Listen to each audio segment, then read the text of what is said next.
एक बड़ी खबर का रुख करेंगे। लोकसभा चुनाव को लेकर हरियाणा कांग्रेस में 300 से ज्यादा दावेदार, 10 लोकसभा सीटों के लिए 362 दावेदार सामने आए हैं। खबर अभी तक के पास आवेदकों की एक्सक्लूसिव लिस्ट है, ये आपको दिखाएंगे चंद लम्हे में। बता दें आपको कि 10 लोकसभा सीटों के लिए कांग्रेस के तरफ से 362 उम्मीदवारों ने दावेदारी की है।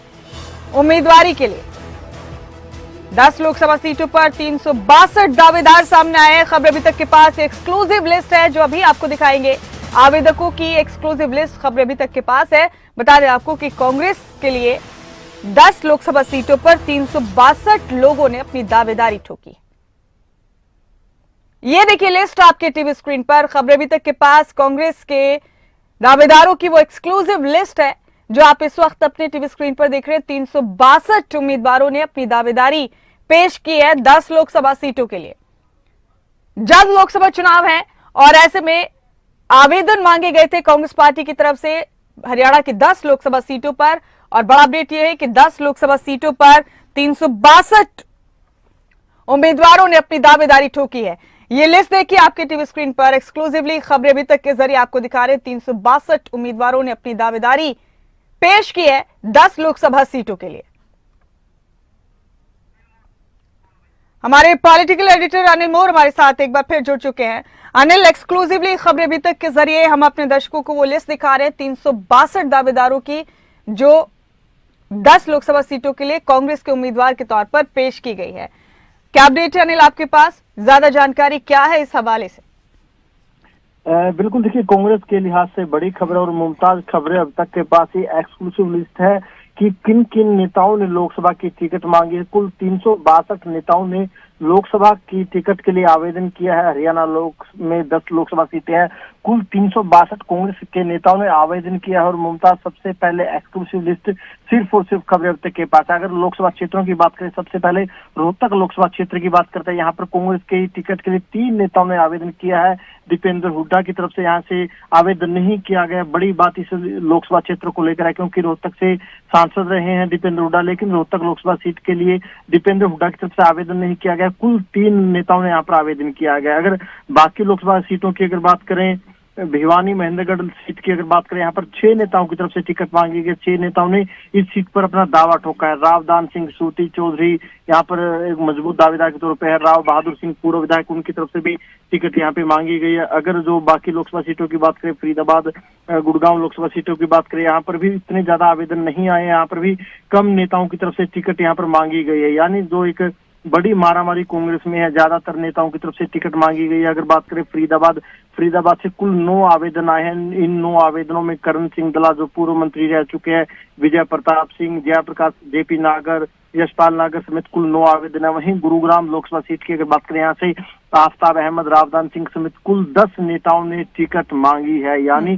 जो लोकसभा सीट की अगर बात करें, 10 आवेदन गुरुग्राम लोकसभा सीट को लेके आए। अगर ज्यादातर आवेदनों की अगर बात करें, कई सीटों पर तो 48 तक आवेदन आए हैं। यानी बड़ी मारामारी उन सीटों को लेकर है। सबसे ज्यादा अगर आवेदन की बात करें, सोनीपत सबसे ज्यादा आवेदन वाली सीटों में से सोनीपत से 48 नेताओं ने टिकट मांगी है। और जो एक्सक्लूसिव लिस्ट है, हम खबरें अब तक सबसे पहले दिखा रहा है। इसके अलावा बाकी अगर सीटों की बात करें, वहां पर भी काफी मारामारी है। कई सिरसा में भी काफी नेताओं की तरफ से आवेदन मांगे गए। तो वहीं कुरुक्षेत्र लोकसभा सीट की अगर बात करें, कुरुक्षेत्र लोकसभा सीट से भी 22 नेताओं की तरफ से दावा ठोका गया है। टिकट को लेकर उनकी तरफ से टिकट यहाँ पे मांगी गई। वहीं अम्बाला लोकसभा सीट की बात करें, अम्बाला लोकसभा सीट से भी कुल 21 नेताओं की तरफ से यहाँ पर दावा ठोका गया। हिसार को लेकर भी बड़ी मारामारी, हिसार से भी 40 नेताओं की तरफ से टिकट मांगी।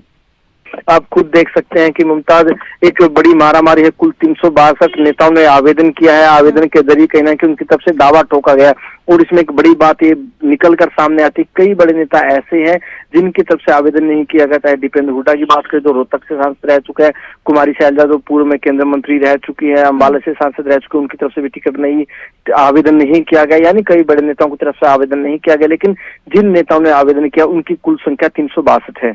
ये जो संख्या है अनिल, ये जो तादाद है आवेदकों की लोकसभा सीटों के लिए, ये तो जाहिर सी बात है कांग्रेस के लिए खुशी की खबर वैसे भी जरूर है।